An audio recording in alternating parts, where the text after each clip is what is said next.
Bueno, bienvenidos a este nuevo episodio de la Universidad del Futuro, un espacio de conversaciones que he venido desarrollando con diferentes personas de diferentes temas, una conversación que para mí se me hace muy interesante tener como un espacio existencial también importante con estos nuevos medios, poder como conectar diferentes espacios, temáticas, problemáticas y temas que de pronto también desbordan a las instituciones educativas actualmente y que también pues buscamos con estas conversaciones a través de este podcast constituir espacios de conversación mucho más amplios y de redes de amistad también es una de las cosas que siento yo importantes en estos tiempos de fortalecer como los encuentros entre personas diferentes. Y bueno, hoy estamos con un invitado muy especial, Facundo Giuliano, quien es doctor en Ciencias de la Educación por la Universidad de Buenos Aires, director del proyecto de investigación Educación, Filosofía y Psicoanálisis, que es un tema y una triada que me parece muy interesante que podamos abordar el día de hoy. También ha sido profesor investigador en diferentes universidades extranjeras, seminarios de grado, de posgrado, publicado en diferentes revistas, incluso una conversación que tuvimos con Juliano previamente en la Facultad de Bellas Artes donde yo trabajo, en la revista Pensamiento, Palabra de Obra, y una conversación que si quisieran también ver un poco de esto de las pedagogías de la insumisión, una conversación alrededor de este artículo que Juliano pues publicó y bueno, también me he encontrado que ha estado también en diferentes universidades en Argentina y pronto está desarrollando también una serie de publicaciones, Evaluar y Castigar, Rebeliones Éticas, Palabras Comunes, de conversaciones con Judith Butler, Raúl Fornet Betancourt, Walter Miñono, Jacques Rancière, Slavoj Žižek, que estuve por ahí viendo y me gustó mucho ese espíritu también de lo conversacional y cómo ese espíritu se ve reflejado también en esta publicación.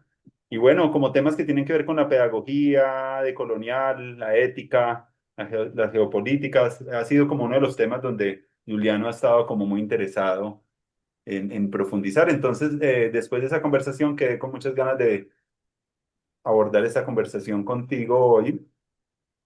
Y para iniciar, pues me gustaría que habláramos un poquito de eso que te llevó también a entrar a este campo también de la filosofía y de la educación. ¿Cuáles fueron como esas escenas de tu infancia y de tu juventud que te llevaron a inspirarte y en acercarte a estos temas? Ese encuadre es muy importante porque nos permite, o por lo menos a mí me ha permitido en este largo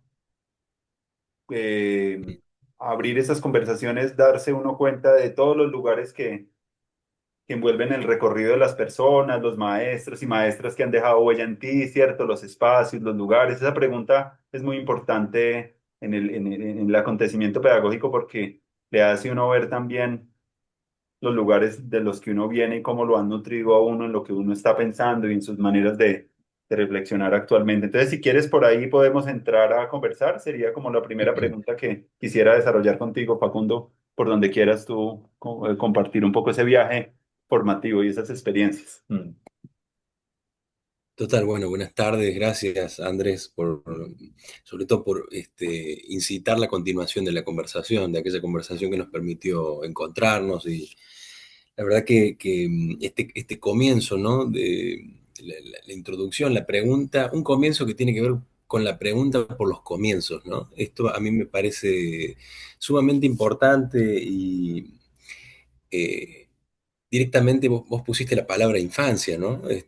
Sobre la mesa, me parece que es clave, digamos, recuperarla en varios sentidos, ¿no? No solamente en un sentido estrictamente cronológico, yo creo que hay ciertas filosofías y ciertas maneras de leer la filosofía en América Latina han hecho de esa noción una noción no restringida a un tiempo cronológico olvidable, sino una experiencia, ¿no? Una situación de experiencia, una situación de pensamiento, ¿no? Y al mismo tiempo una remembranza de que justo quienes nos dedicamos a la educación estamos constantemente interpelados a mirar en el rostro de nuestros estudiantes variaciones también de nuestra propia infancia, ¿no? Mm, Entonces, claro, la pregunta por los comienzos, tendría que decir en este sentido varias conjunciones, ¿no? Estoy en un país como Argentina que es un país rotundamente desigual, dependiendo del punto cardinal a donde nos ubiquemos, ¿no? Esto yo creo que ya marca una situación, ¿no? Una situación geográfica. Me gusta pensar hace un tiempito en la palabra geográfica, ¿no? La grafía atravesada por ese prefijo geo, ¿no? Que tiene que ver, yo soy oriundo de Córdoba, ¿no? Es una provincia que tiene cierto relieve. Vos estás ubicado ahí en lo que podría ser uno de los comienzos de la cordillera, ¿no? Entonces sabes de lo que te hablo. Y hace un tiempo que vengo pensando, ¿no? ¿Cómo afecta la subjetividad el paisaje con el que uno crece, ¿no? mm, Porque claro, no es para nada lo mismo haber crecido con este, la impronta de un paisaje serrano de fondo con el que uno lucha, ¿no? O convive y al mismo tiempo piensa, sueña y hace sus primeras travesuras, que de repente la dureza del hormigón, ¿no? De la pared, de la geometría tan poco variable de la urbe, ¿no? Allí lo citadino, ¿no? Lo pulcro, que también se ve interrumpido por otras formas geométricas, pero al mismo tiempo esa dificultad, ¿no?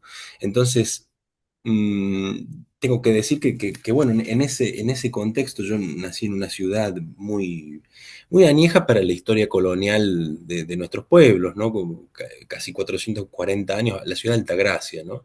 Ciudad donde tenía casa el virrey Liniers, por ejemplo, y al mismo tiempo pasó su infancia nada más y nada menos que un muchacho llamado Ernesto Guevara, ¿no? mm. Entonces, esas conjunciones, esas paradojas e ironías de la historia, de repente, ¿cómo nos atraviesan o viven o perviven, de alguna manera se manifiestan en la subjetividad de quienes por allí pasan un tiempo de su vida, ¿no? Pero al mismo tiempo te cuento que aquí es un momento donde está siendo fuertemente atacada la universidad pública.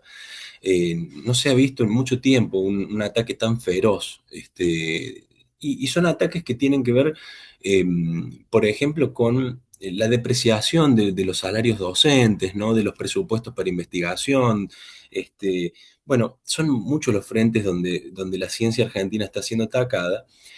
Y al mismo tiempo, siempre que se ataca la universidad pública, uno piensa, porque por ejemplo, ¿no? Mis viejos se conocieron en la Universidad Pública Argentina. No habría, uno de repente pone en jaque su propia existencia, piensa si no hubiera universidad pública, ¿qué hubiese sido, ¿no? Y al mismo tiempo, en mi caso, la Universidad Nacional de Córdoba. Esa universidad que eh, es el corazón de la reforma universitaria de 1918, ¿no? Un nombre fundamental en este sentido es Deodoro Roca, ¿no? Donde decía, toda ciudad igualitaria que se precie eh, aspira a ser una ciudad universitaria, ¿verdad? Algo muy similar a lo que decía José Martí, casi por la misma época, solo que Martí lo ponía como que sería una ciudad escolar, ¿no? Una ciudad escuela. Mm, Siempre me parecen dos ejemplos, además de ser dos grandes pensadores de nuestra América, ¿no? Eh, realmente pensar lo igualitario, ¿no? Porque no sé si has notado, pero hay una obsesión sociológica con la desigualdad, ¿no? Que no digo que esté mal estudiar la desigualdad ni nada, ni mucho menos, pero es increíble cómo se piensa tanto la desigualdad y se piensa tan poco la igualdad, o formas de la igualdad, ¿no? mm, Entonces, en ese sentido, lo que te puedo decir es que esa Universidad de Córdoba, que alojó de Oro Roca, tuvo un momento de su historia. Yo ahora creo que esto ha tomado otra forma, pero el momento en el que viví mi primera o mis primeras infancias, digamos, tenía un jardín de infantes. Y es alucinante porque los recuerdos, las vivencias, las experiencias que quedan, las huellas némicas que quedan de esos momentos, las atmósferas, ¿no? Realmente son fuertes, ¿no? Se llamaba, tenía ese nombre que era jardín maternal, ¿no? Y menciono la palabra maternal porque siempre se está renegando de lo paterno, ¿no? Y un gran pensador argentino hizo una dislocación tremenda en la historia del materialismo dialéctico, podríamos decir, que fue precisamente decir, los muchachos del marxismo se han olvidado que en la palabra materialismo está la palabra mater, ¿no? Y esto León Rosicner lo ha permitido anudar y hacer una relectura que, imagínate, ¿no? Permite hasta pensar, a repensar inclusive el sujeto, la subjetividad enlazada con el ambiente, digamos, cosas que ahora han tomado una notoriedad inconfundible con el fondo, con toda la situación climática que está sonando de fondo, pero imagínate vos planteado hace 50 años, ¿no? Donde tal vez algo se atisbaba, pero entonces lo traigo esto porque me parece que cuando hablamos prestamos atención, ¿no? A ciertos intelectuales, pareciera que su vida hubiese comenzado en la universidad y no precisamente en el jardín de infantes, ¿no? Mm, Entonces, esto me parece clave porque permite trazar cierta relación con alguna herencia, con alguna herencia del orden cultural, digamos, ¿no? En el que uno está tambaleando, ¿no? Peleando y, y tratando de entender un poco cómo es el mundo, ¿no? Y de repente se encuentra con eso, ¿no? Un jardín donde de repente, donde está con otros compañeritos, otras compañeritas, eventualmente se almuerza allí, se vuelve a la casa. Estamos hablando de una clase trabajadora, ¿no? Padres y madres trabajadores que tienen una relación con la universidad y al mismo tiempo eh, pueden dejar a sus hijos, a sus hijas allí, ¿no? Volvemos otra vez a la frase de Adoro Roca respecto a lo igualitario. Entonces, esas experiencias yo creo que marcan, ¿no? Y acercan la universidad también a decir, bueno, la infancia tiene que ver con la universidad tiene que ver con la infancia, ¿no? Entonces, esa cercanía, esa proximidad hace que, llegado el momento, este, de repente esa experiencia, que por más que siempre es fuerte, la experiencia de inicio, ¿no? De una nueva travesía formativa, siempre es una experiencia de infancia, ¿no? En ese sentido, hace que no sea tan distante, tan lejana, ¿no? Y en ese sentido pienso también en la primaria. Tuve la suerte de tener una maestra en la primaria, de los primeros 2 años, 2 grados, ¿no? Que mm, se llamaba Alba. anda. Entonces, estoy pensando últimamente, digo, el impacto que tienen a veces nuestras maestras del primario, los nombres que llevaban, ¿no? Porque son gente que te están llevando de la mano a una relación más profunda con la lengua, ¿no? Con la gramática, en este caso con el lío que es la lengua argentina. Siempre me imagino lo que será la colombiana, ¿no? Pero en la Argentina no es el mismo castellano que se habla en el norte, en el sur, en el este o en el oeste. Entonces, esa relación, ¿no? Me parece muy fuerte y al mismo tiempo es algo que no podemos dejar de pensar, ¿no? Entonces, en contra de esa mirada francesa donde las trayectorias comienzan en la universidad y las vidas intelectuales comienzan ahí, yo trato de oponer eh, estos recuerdos, ¿no? Y de repente la perplejidad, ¿por qué me acuerdo de Eduardo, el señor que cocinaba en el jardín de infantes, digamos, ¿no? La Mm, relación entre saber y sabor en un niño, ¿no? De repente eso genera un primer impacto, ¿no? A su vez, la persistencia del nombre de esta maestra, ¿no? Alba. A mí me parece bien interesante eso, ¿no? Y de repente, claro, la historia con sus paradojas que nos pone, por ejemplo, en el 2007 yo estaba en el secundario todavía, enseñanza media, pero matan, asesinan en una violenta represión en Neuquén a un profesor de química que aquí se tornó un nombre, ¿no? En el cual se anudan muchísimas luchas. Pienso en este caso, ¿cómo se llamaba? Fuente Alba, ¿no? Eh, Fuente Alba en una manifestación y ahí va- se van generando estas asociaciones que me parece que nos van ubicando en determinadas tramas, ¿no?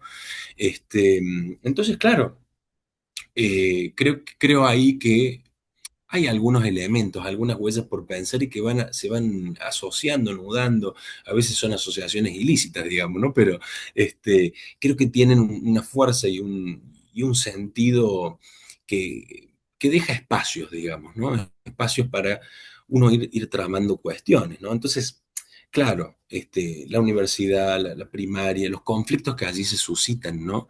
Este, a mí me parece que eso también constituye lo que lo que tiene que ver más con un itinerario vital que con una trayectoria.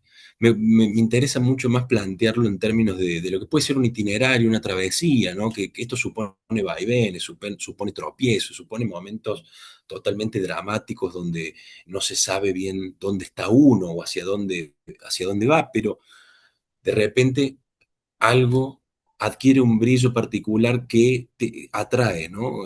Una especie de sí, de llamador de atención, ¿no? Y se va por ahí. En mi caso, yo de Altagracia, de Córdoba, ese jardín de infantes fui a Altagracia por motivos familiares, después por otros motivos más relacionados a lo deportivo, fui al noreste, a una provincia muy pobre de la Argentina que se llama Formosa. Ahí terminé la enseñanza media y después vine a Buenos Aires, digamos, sin ningún tipo este, de mucha idea de qué sucedería aquí, pero de repente se empezaron a configurar redes, tramas que sembraron o despertaron inquietudes que yo traía, digamos, ¿no? Y esto se tornó en conversaciones, evidentemente en movimientos e inquietudes que hicieron o sembraron la necesidad de encontrarme con otra gente que estaba en otras latitudes, ¿no? Pero con la que compartíamos algo, evidentemente. Eh, Esto va generando tramas, ¿no? Y esto se fue multiplicando, porque eso es lo interesante. No es que se queda uno preso de un discurso o de una referencia o de un nombre, como pasa actualmente en la filosofía, ¿no? Que de repente me acordaba de Thoreau, yo no sé si habrás leído Walden, pero hay un pasaje donde dice, no vemos, no encontramos, él lo dice en el siglo XIX, yo estaría más preocupado en este siglo, ¿no? No encontramos filósofos, encontramos profesores de filosofía, ¿no? Y fíjate lo que está pasando, ¿no? Especialistas en Butler, ¿no? Especialistas en, no sé, alguna del giro afectivo, bueno, y de repente vos decís, bueno, ¿dónde queda esa vida dedicada a un autor? Bueno, no quiero invalidar con esto la dedicación y las obsesiones personales y singulares de cada quien, pero me parece que es un signo de época, ¿no? Como para verlo, ¿no? Para ponerlo sobre la mesa. Esto como primera cuestión, me parece que esto va marcando algo de los puntos de partida, ¿no? Puntos de partida de los cuales uno no se desentiende después porque se van resignificando, ¿no? Mm. Entonces, es en este punto que empiezan a haber resonancias. Eh, Creo que recuperar esas resonancias y no desentenderse y no decir, ah, no, el jardín quedó allá, la primaria allá, la secundaria allá, yo ahora soy tal cosa, ¿no? La trampa de creer ser alguien, ¿no? Eso yo creo que es alguien que está en universidad, se lo tiene que pegar en un cartelito en la casa, ¿no? O en donde no caer en la trampa de creer ser alguien, ¿no? Me parece como ¿Qué un... cosas ahí, Facundo, ahí hablando de esto de los maestros y de los espacios y de los lugares que también van dejando como unas huellas en uno y que uno las va resemantizando y resignificando, pero uno va como partiendo de unas raíces que son como en buena parte fuente de cómo uno sintió esa conexión con los maestros y especialmente uno distingue a unas personas o recuerda que le tocaron más en la vida y que fueron para uno como unos faros en medio del camino, como que le ayudaron a uno como a comprender, a ver. Y me gustaría ver eso de qué significa ser maestro para ti, qué distingue un profesor de alguien solamente que solo transmite información de alguien que realmente lo resulta a uno, porque así es que nació la Universidad del Futuro, buscando otra vez de volver a traer el hilo de las conversaciones con las personas que nos habían generado algunas marcas, algunas huellas y alguna que habíamos aprendido algo, así hayan sido efímeras y en minutos, porque a veces con personas que no conocemos podemos generar unas conexiones que permiten como que el aprendizaje se dé más rápido. Entonces, la pregunta por el maestro a mí me llama mucho la atención, en el sentido de que a veces no es tanto en los contenidos, sino también en como en el trato y la atención y la conexión y cómo lo vieron a uno, igual que en el amor, como que alguien ve en uno algo que nadie más está viendo y ahí se puede Sí, construir algo, me parece como profundamente bello, más allá del discurso y es como más otras cosas y esas cosas yo quiero recordarlas a veces cuando yo estoy también en un espacio educativo, de mirar que esas personas cómo te vieron, cómo te trataron, cómo abrieron un espacio para que tú también pusieras tu propia voz, para mí han sido como muy significativos.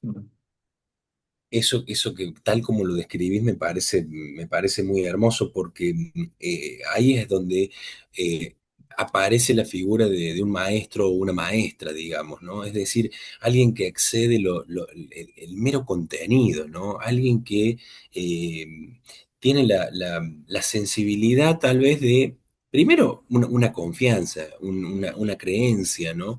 En que hay algo más que esto, ¿no? Y cuando digo esto me refiero tal vez a lo que pasa en un mero espacio curricular, en un curso, ¿no? Y en esto, cuando digo esto también digo en una mera relación con el contenido, ¿no? Mm, Es decir, evidentemente cuando nos topamos con maestros, con maestras, bueno, hay una interpelación, hay un sentirse concernido, concernida eh, en la propia vida, digamos, ¿no? Hay algo de la propia vida que se conmueve. Eh, Hay algo que se modifica ahí que no puede seguir latiendo del mismo modo, ¿no? Es decir, tal vez un nerviosismo, ¿no? Tal vez, sí, un movimiento, tal vez la amplitud de los límites del deseo, ¿no? Es decir, la ampliación de mundos. Creo que, y en ese sentido, es una interpelación, un dardo directo a la propia vida, digamos, ¿no? Es decir, alguien que aparece y dice, esto puede pasar, digamos, con alguien que está vivo totalmente, digamos, como con alguien que estás leyendo, digamos, ¿no? Es decir, lees esto y decís, este tipo o esta tipa me está poniendo patas para arriba la vida, digamos, me está pinchando de una manera como que, ¡fua! De repente aquí ya no se puede respirar del mismo modo, digamos, mm, ¿no? A mí por lo menos esas escrituras o esas gestualidades, ¿no? Uno lo puede ver a veces en cierta textualidad o en una clase o en una conversación, ¿no? Es decir, hay conversaciones de las que no se sale ileso y conversaciones que piden reincidencia. Yo me acuerdo un gran intelectual argentino que era tremendo, porque desde que nos encontramos era reincidir una y otra vez en la conversación. Y en algún momento yo creo que le dije, este, no se agotan las ideas o los proyectos o las ganas de hacer algo, digamos. Yo pensé que con esto se terminaba, digamos, ¿no? Y de repente era, bueno, siempre hay algo más, ¿no? Encontrar ese algo más, encontrarlo en alguien, me parece que no es algo en absoluto deliberado, me parece que es mucho más incidental o accidental o azaroso, ¿no? De repente pienso que en ese sentido se configura una trama fundamentalmente fallida, huecada por todos lados, ¿no? De tropiezos, como lo que vos mencionabas del amor, ¿no? Alguien se fija en uno y te atribuye cosas, digamos, ¿no? Esa proyectualidad que siempre es fallida, que siempre implica un conflicto, varios, digamos, o un poco la cuestión es... en torno a en la amistad también, digamos. ¿Qué amistad? Si una amistad no se sostiene a base de conflictos que tienen diferente tenor, por supuesto, algunos son más divertidos, otros son más aburridos, pero eh, hay en la amistad también, ¿no? Una clave, un fondo conflictual que a uno lo engancha, digamos, ¿no? Y de repente me parece que esto, esa cuestión fallida, ¿no? Le da algo aurático, ¿no? A la relación misma. Y esto en el marco de de relaciones con las que uno se va topando en un itinerario vital, en una travesía formativa, le va dando, me parece que a la voz, le va dando diferentes modulaciones, ¿no? De entonaciones, tonadas, te podría decir, incluso en algunos casos en que yo he notado cómo algunos o algunas discípulas hablan iguales que su profesora formadora, digamos, ¿no? Vos decís, che, pero esta se nota que estudiaron con fulana porque hablan igual, tienen la misma tonada. Es decir, eh, a veces me asusta un poco ver eso porque se nota de alguna manera cierta alienación o lo que pasa con los lacanianos, ¿no? Que hacen algunos cursos a veces y quedan prendados de ciertas inflexiones de la lengua o categorías, ¿no? Incluso algunos dicen, bueno, no me hables en lacaniano, dicen algunos, ¿no? Pero tenía un amigo, un gran crítico literario argentino que falleció en el 92, el Noyitri, que decía que Lacan era como la miel con las moscas, ¿viste? Las moscas se sentían atraídas y quedaban pegadas ahí, ¿viste? Entonces que había que tener mucho cuidado con la lectura que se hacía, ¿no?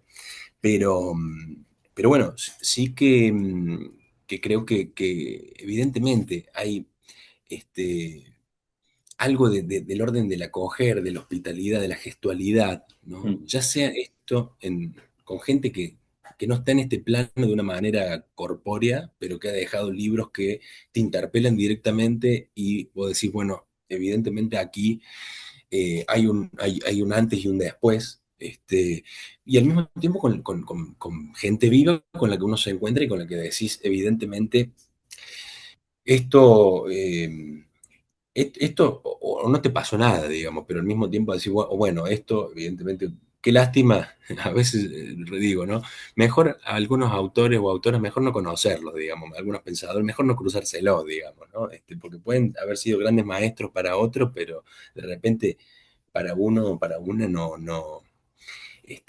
haber significado lo contrario, ¿no? Querer sacar los libros de la biblioteca, no mirarlos mucho, digamos, ¿no? Porque te recuerdan algún tropiezo funesto, ¿no? Pero sí, creo que tiene que ver un poco con la gestualidad, con un cúmulo de gestualidades que interpelan directamente la vida y no meramente la relación con determinados contenidos, ¿no? Maestros terminan de alguna manera siendo maestros de la vida, ¿no? En ese sentido lo pondría suena un poco naif lo que estoy diciendo en ese sentido, pero creo que sí, que interpela lo íntimo vital, ¿no? El suelo de la lengua y las relaciones con la lengua, que finalmente son las relaciones con los otros y con las otras, ¿no?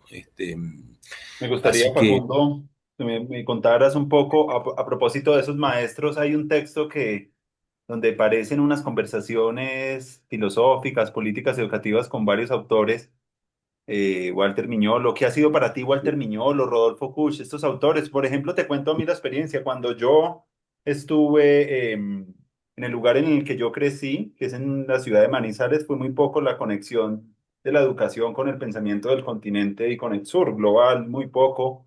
Incluso Arturo Escobar, que es oriundo de la tierra donde yo nací, en Manizales, en los 90 nadie lo conocía ni nadie lo estaba leyendo. Fue con la llegada de Hugo Semelman, un sociólogo chileno, que él empezó a sí, traer claro, ya esa conversación y nos empezó a decir, bueno, que cuál era el lugar de nosotros, cuáles eran las metáforas de América Latina, preguntaba Hugo en ese tiempo y como que fue como un sacudón de un pensamiento posmoderno europeo que tenía como mayor raigambre en la cultura, por lo menos en la que yo nací. Entonces me gustaría un poquito cómo narrarías tu propio proceso, si lo tuviste, de descolonización intelectual y cómo fue, porque tú te preguntas por eso, por el pensamiento también de acá, de estos lugares. Me gustaría un poquito hablar de eso, de las pedagogías y las éticas decoloniales, pero entrando un poco por tu proceso, cómo fue y cómo encontraste esos puntos de quiebre en una formación un poco más eurocéntrica, o cómo fue, porque sí. pues, también, no, me gustaría entrar un poquito en esa conversa contigo.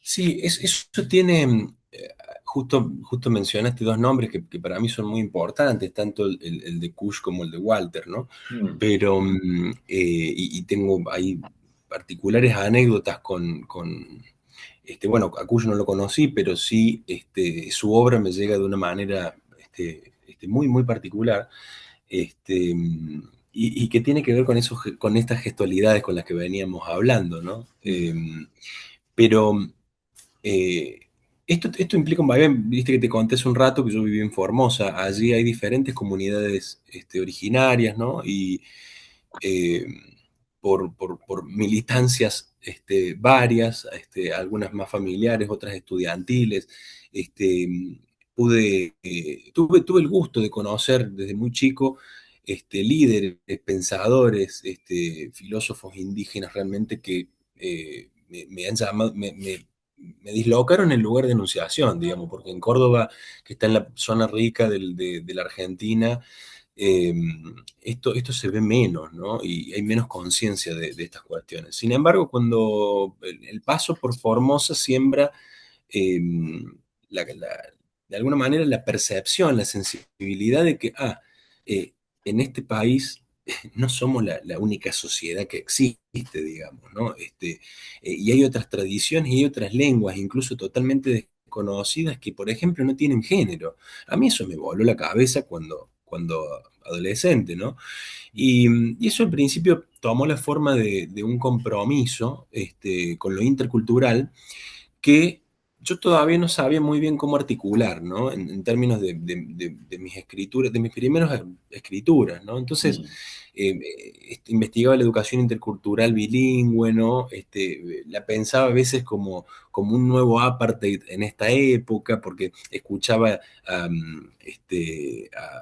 algunos referentes indígenas que decían, nosotros no queremos una educación separada, queremos estar en la educación común y en todo caso que los contenidos que están ahí se interculturalicen, queremos que nuestros hijos vayan a la escuela común. Bueno, todas estas cosas empezaron a hacerme en algunos sentidos, hasta que en un momento, bueno, y aparte, claro, la formación con mucha influencia de autores del noratlántico, ¿no?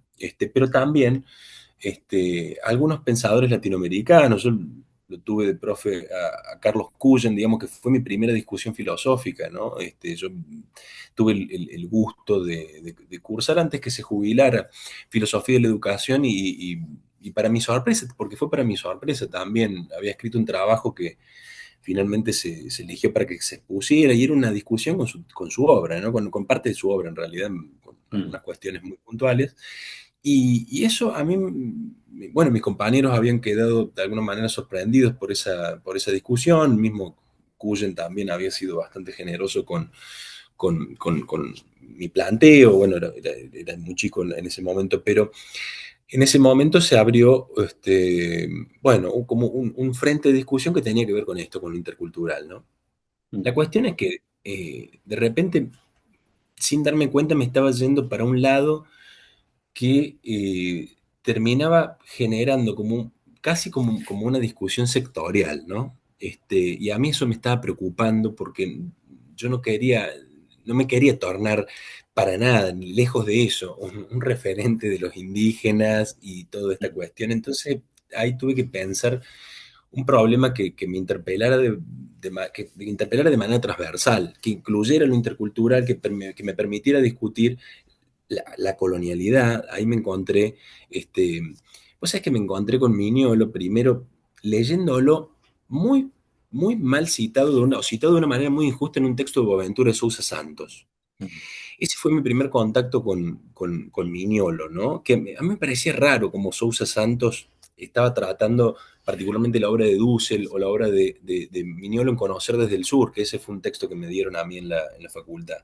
Por tanto, había leído a Lander, bueno, había leído ya para ese momento a Kush, claro, que la anécdota del encuentro con la obra de él, además de que Carlos Cuyen era amigo de Kush y mm, algún texto, el contacto con la obra completa de él fue gracias a darle una mano a un compañero de la facultad justamente con un parcial, con un ensayo, y que le fue bien, ¿viste? Y en agradecimiento estábamos cursando otra materia y un día me dice, te traje esto. Yo no lo volví a ver, eso fue también muy impactante, ¿no? Un tipo que de alguna manera se siente eh, digamos, acompañado en una escritura, yo estuve ahí, a él le fue bien, etcétera, y sin ningún tipo de nada, dijo, esto es para vos, ¿no? Y de repente, claro, imagínate recibir los 4 tomos de la obra de Kush. Yo digo, pero bueno, quédate con dos, no sé, me costaba mucho aceptar semejante regalo, ¿no? Y compromiso al mismo tiempo, porque evidentemente eso también te pone. Pero bueno, finalmente las obras de Kush están en mi biblioteca Mm. por este compañero que no volvió a ver, ciertamente, pero que amplió el suelo, ¿no? Y justamente la cuestión del suelo, en Kush tiene una potencia muy grande. Lo que yo no sabría era que me iba a encontrar con un libro que para mí también fue fuertísimo, el encuentro con ese libro, porque estaba Zizek también en ese libro, era que se llama Capitalismo y Geopolítica del Conocimiento, que es una compilación que hace Mignolo a comienzos del 2000, eh, donde está Yugu Dietz, está Quijano, Dussel, Enrique, eh, bueno, unos nombres realmente con unos textos fuertísimos. Mignolo tiene ahí una introducción muy potente y claro, ahí me permite ver que Boaventura estaba haciendo trampa con la citación de Mignolo. Y yo digo, acá hay algo raro, ¿no? Aparte, al mismo tiempo empiezo a notar que Mignolo estaba pensando la noción de lo pluriversal, ¿no? La pluriversalidad, y de repente Sousa Santos hablaba de pluriuniversidad o pluriuniversal, ¿no? Sin sacar ese uni que claro, ¿cómo va a soltar el uni del universal si él es portugués? Él es europeo. El universal para los europeos es clave, ¿no? Entonces, bueno, empiezo a notar todo esto y una vez en un evento nos cruzamos, nos encontramos, allá por el año 2013, se estaba cambiando la cartografía argentina y nos encontramos con Mignolo, con Walter, y quedamos ahí, porque a mí me llamó la atención de leer cosas de Mignolo, de decir, che, no hay un texto donde hable de educación este hombre y de colonialidad. Entonces, ¿qué, qué significa? O sea, qué raro esto, ¿no? Entonces, esa fue una de las primeras conversaciones, ¿no? Que constituyó después el libro Rebeliones Éticas, una conversación sobre educación y decolonialidad, que tiene una primera aparición y después la versión más extendida en el libro.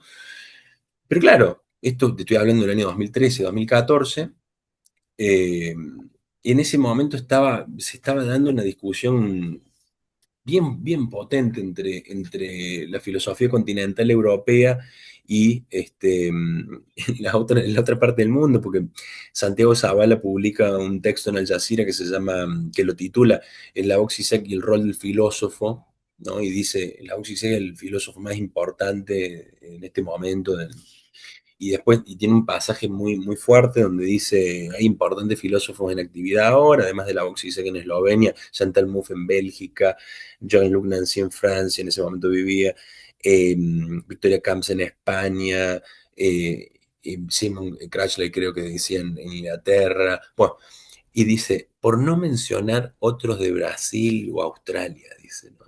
Y no menciona, justo de esos otros lugares, ¿no?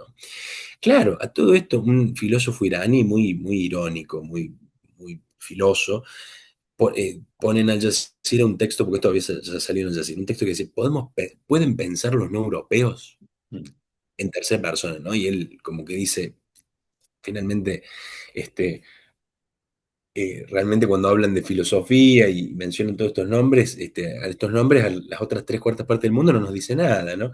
Mignolo entra en la discusión con un sí podemos, ¿no? Y empieza a abrir un poco el panorama de la discusión. Bueno, en ese intercambio que estaba suscitándose en Al Jazeera en ese momento, yo estaba haciendo esas rebeliones éticas. Entonces, claro, a Zizek, o a Zizek, no sé cómo le dicen, pero ustedes, pero le costaba estar en un mismo libro con Mignolo, decía, ¿no? Y habíamos tenido conversaciones, yo de hecho a propósito le pregunto por el pensamiento latinoamericano, por la filosofía de la liberación, y él se declara abiertamente eurocéntrico, bueno, tiene fuertes declaraciones que después eso van a ser retomadas finalmente para ver cuál termina siendo el posicionamiento de un Zizek en la filosofía contemporánea, digamos, negando toda otra filosofía que no sea la europea para pensar lo político, para pensar lo epistémico, ¿no? Y que el eurocentrismo es lo suficientemente autocrítico, ¿no? Es decir, ahí Kant, la autonomía total, ¿viste?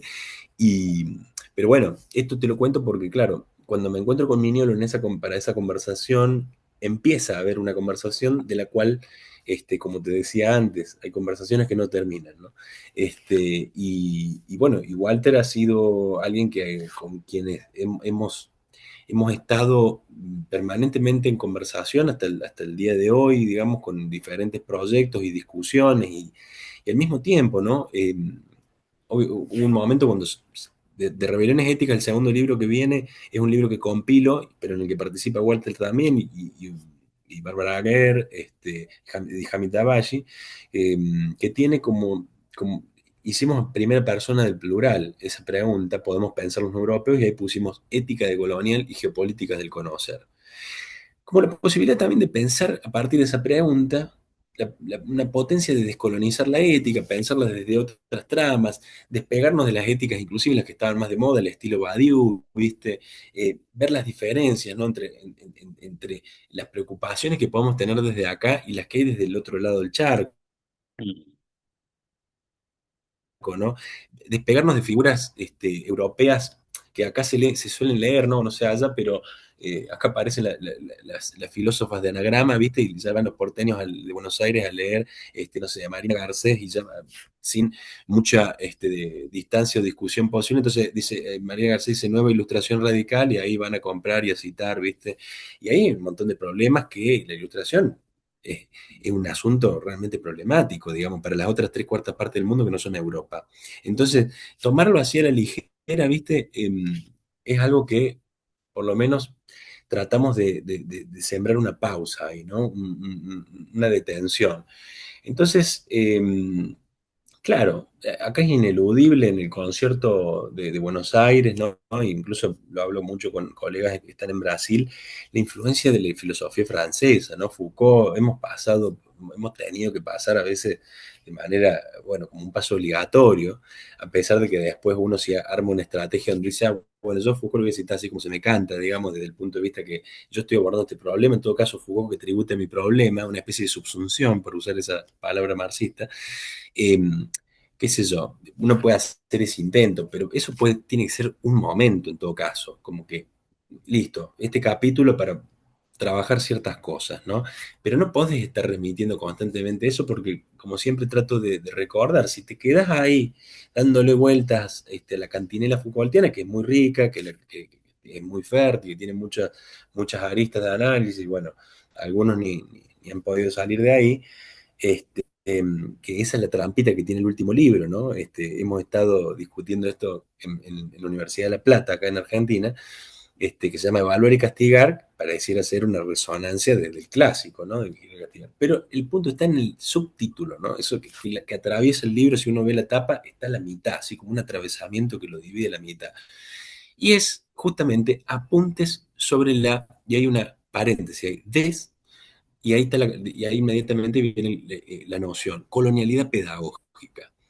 Que claro, la colonialidad pedagógica se compone de diversos tipos de racionalidades, pero yo particularmente me la agarro con dos, la racionalidad evaluadora, la razón de la evaluación, y la razón punitiva, ¿no? Entonces, esas operan de una manera entramada, no hay una sin la otra, y a mí me interesó ver eso porque para mí Catherine Walsh se apuró un poco en formular pedagogías decoloniales, a mí eso me parece que para ella ha sido un acierto, porque bueno, desde ya, ¿no? Ha sido muy referenciada, pero creo que eso nos siembra un problema, o mejor dicho, nos tapa el problema en cierto punto, ¿no? Porque de repente aparecieron un montón de gente agregando el mote de colonial a cosa, por ejemplo, una cosa totalmente irrisoria como evaluación de colonial, ¿no? Y dicen, yo tengo una pedagogía de colonial, y citan acá tengo, bueno, te voy a decir, loco, pero la evaluación es la reactualización de la clasificación social de Quijano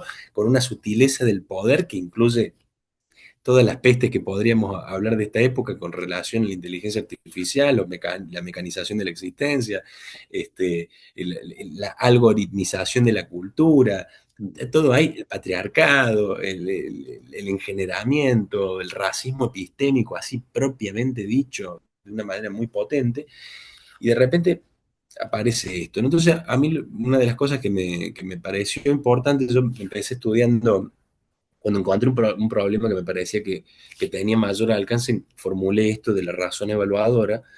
Yo dije, pero la razón evaluadora no está sola, no va a ser un nuevo concepto que viene a iluminar nada, digamos, en todo caso, está describiendo un tipo de racionalidad que atraviesa todas las prácticas evaluativas, pero esto lo produce, es la secreción o el fruto de algo más.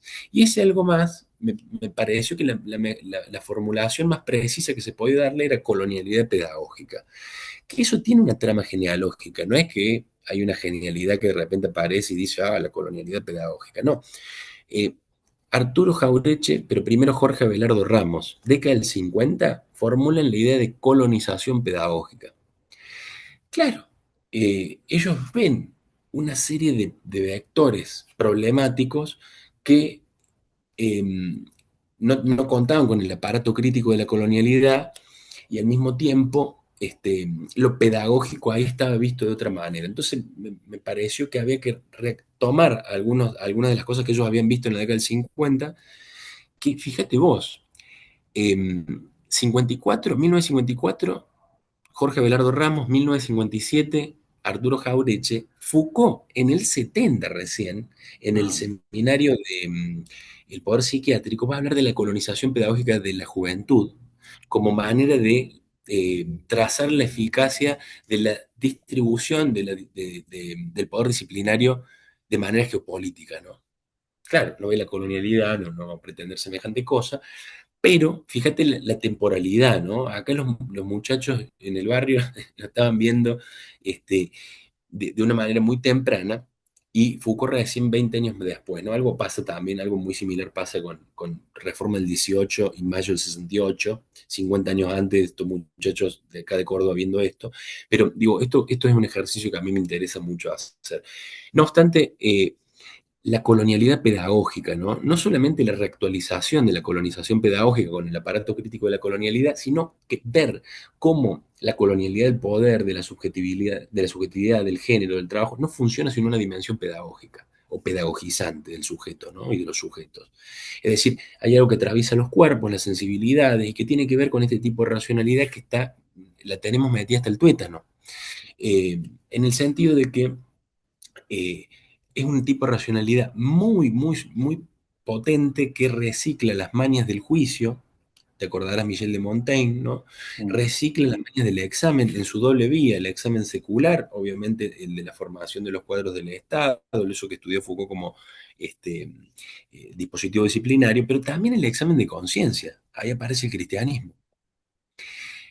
Y finales del 19 se empieza a hablar de evaluación, ¿no? Fíjate vos, con ahí llegando a la primera crisis del capitalismo, ¿no? Volver a poner en juego una teoría del valor mucho más, dirían algunos autores, micropolítico, más llevada a la subjetividad, donde la econometría empieza a atravesar dimensiones de la existencia.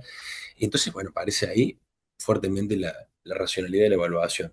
Esto si nos ponemos a ver con racionalidad de la punición, empezamos a ver que tiene ahí una correlación y una interrelación, un entramado que es muy difícil de separar, ¿no? Entonces, esto también sirve como un elemento de discusión muy fuerte en el campo pedagógico para decir, bueno, aquí tenemos un problema, ¿no? Que, insisto, las pedagogías decoloniales un poco lo tapan, porque Catherine Walsh era muy amiga de Freire. Y Freire es increíble, pero termina su obra, la última parte de su obra, reivindicando la evaluación. Lo que nos había enseñado en Pedagogía del Oprimido, que era parte de la educación bancaria, termina en los 90 su última obra, Pedagogía de la Autonomía, haciendo una oda a la evaluación que incluso lo pone en sintonía este, con los organismos multilaterales de crédito, ¿no? Que propugnaban la evaluación, ¿no? En los 90 te acordarás, Banco Mundial, FMI, BID, todo, evaluación. Y ahora ni te digo con las aplicaciones, donde todo lleva a evaluar, ¿no? Entonces, poner en discusión esto, sembrar una discontinuidad entre esa sinonimia entre la educación y la evaluación, ¿no? introducir una discontinuidad y decir, che, che, no son sinónimos, esto fue una construcción de la modernidad, colonialidad. Ese fue un poco el desafío que asumimos, ¿no? Y la posición que asumimos en este panorama, también por una cuestión, ¿no? De decir, bueno, acá no basta con decir pedagogías decoloniales, hay que poner el problema sobre la mesa, ver contra qué estamos discutiendo, contra quiénes también estamos discutiendo, ¿no? Y no para eliminarlos, porque si ellos quieren seguir pensando así, me parece bárbaro, Mm. pero déjenos vivir, digamos, ¿no? Un poco es esa la cuestión. Esa es la coexistencia, esa es la coexistencia. Que justamente el pensamiento occidental no tolera. Por eso, dicen un tipo como Zizek te dice que nosotros si nos guiamos por las filosofías andinas y todo, y vamos a terminar como caníbales, ¿viste?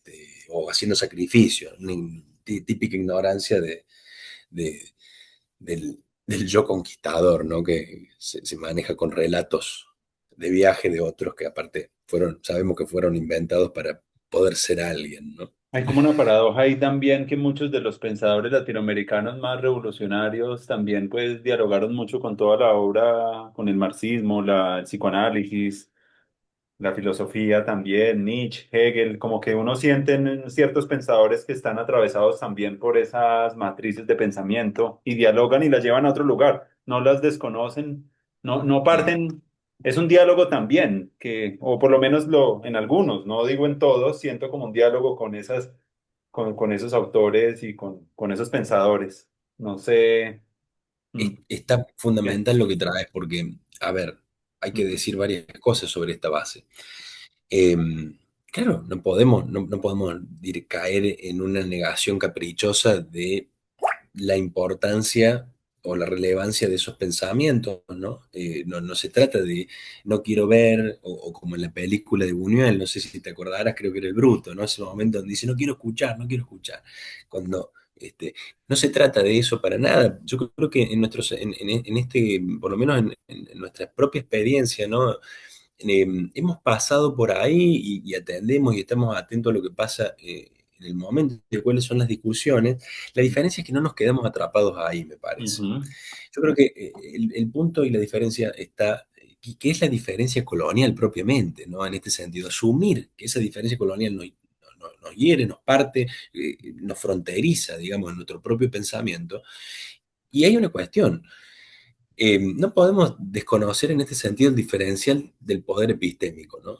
Porque claro, si vos te pones muy citador de Foucault, de Nietzsche, de Freud o de Lacan, y mm, te van a chupar, digamos, ¿no? Es decir, vos vas a estar tributando directamente, o del poshumanismo, ponele acá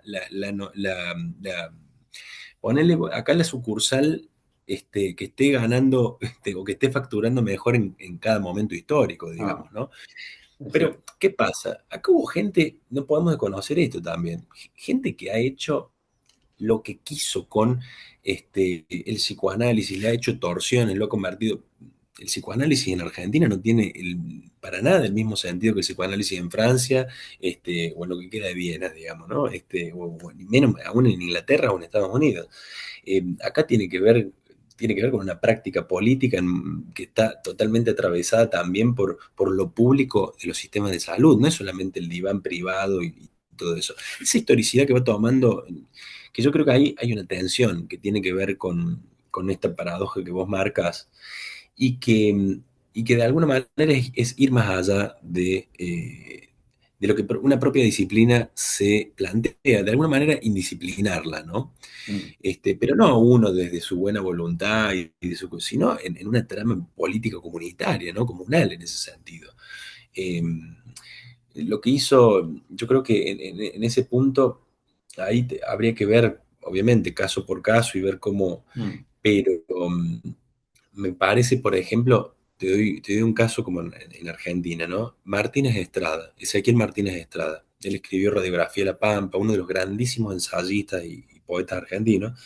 Él escribió Radiografía de la Pampa, escribió grandes textos de la cultura nacional, La cabeza de Goliat, bueno, tienen textos impresionantes. Vos decís, bueno, este tipo evidentemente leyó Nietzsche, mm, pero, pero acá es otra cosa, ¿no? Esto toma otra forma. Vos podés decir, ah, bueno, tiene una influencia, pero el tipo hizo lo que quiso con eso, lo llevó para su lado, lo transformó. Diferente, qué sé yo, nos pasa más por ahí en nuestra generación que tenemos la maldición de las normas APA, entonces escribí cuando sos chico, no sé, escribí un artículo y te dicen, tenés que citar a Foucault, no sé qué, y entonces vas a ponerle así, después te dicen, si no lo citas como corresponde, dicen, lo estás citando mal, porque en realidad igual así, pero a mí no me interesa lo que dice Foucault, me interesa el problema que estoy abordando yo. Entonces ahí se arman los líos, ¿no? Pero, qué sé yo, yo creo que, insisto en esto, ¿no? Vos podés pasar por eso, por esas lecturas, se pueden ver, me parece que es un buen ejercicio no desconocerlas, pero uno no se puede quedar fijado ahí, me parece, ¿no? ¿Por qué? Porque es tanta la riqueza. El otro Mm, día estaba leyendo el inicio, empecé a leer hace poco, el Changó, el Gran Putas, ¿no? mm. Emanuel Ese Zapata texto Olivella. Mm, Zapato de Vela, ¿no? Ese mm, texto es impresionante, es como leer el Gran Sertón, es como leer el Martín Fierro, pero encima está escrito por un descendiente de esclavos, ¿no? Entonces, de repente, ¿cómo será? Ya cuando empezás a leer, decís, ¿cómo será pensar desde acá, ver el mundo desde acá? Es una locura. Entonces, imagínate vos si haces eso con eso, lo haces con Paradiso de Lezama Lima, vas agarrando así. Por ejemplo, no sé, o agarramos otra, ponele vos autobiografía de mi madre, Jamaica Kincat, que es la gran escritora de Antigua y Barbuda, ¿no? Eh, Te quiero decir con esto o Carolina María de Jesús, ¿no? La escritora de las favelas de Sao Paulo, ¿no? mm, Bueno, a ver, eh, cuando ya encontrás ese panorama, ves ese concierto, levantás la cabeza en donde estás y empezás a ver y a sentir todo esto, es decir, la verdad que fue interesantísimo leer Foucault, leer esto, está bárbaro, pero yo no sé, siento que no me puedo quedar ahí, digamos, porque todo esto son, de alguna manera, son los nuestros, o es con quien, desde donde podemos discutir, es el lugar de enunciación, ¿no? mm. Está atravesado y dislocado por todo esto. Entonces, a mí me afecta en ese sentido. Entonces, ya no, te doy un ejemplo. Eh, Acá en Argentina se pone de moda una psicoanalista, ¿no? Que empieza a sacar libros que tienen medio, que están medio en una colección de autoayuda. Mm. Y es curioso cómo funciona, ¿no? La construcción argumentativa, ¿no? Porque yo lo agarro el libro, saco un libro sobre el amor, ¿no? Y voy a decir, che, me huele a que va a citar a Andrew Furmantel, va a citar a Barthes seguramente, y lo ves, y el libro es constantemente una citación y una recitación de Dufourmantel, que ahora están publicando acá toda la obra posterior, que Furmantel es una intelectual, una psicoanalista muy aguda, bueno, escribió La hospitalidad con Derrida y todo esto, pero ella tiene aparte una obra que ahora está saliendo, se está poniendo sobre la mesa.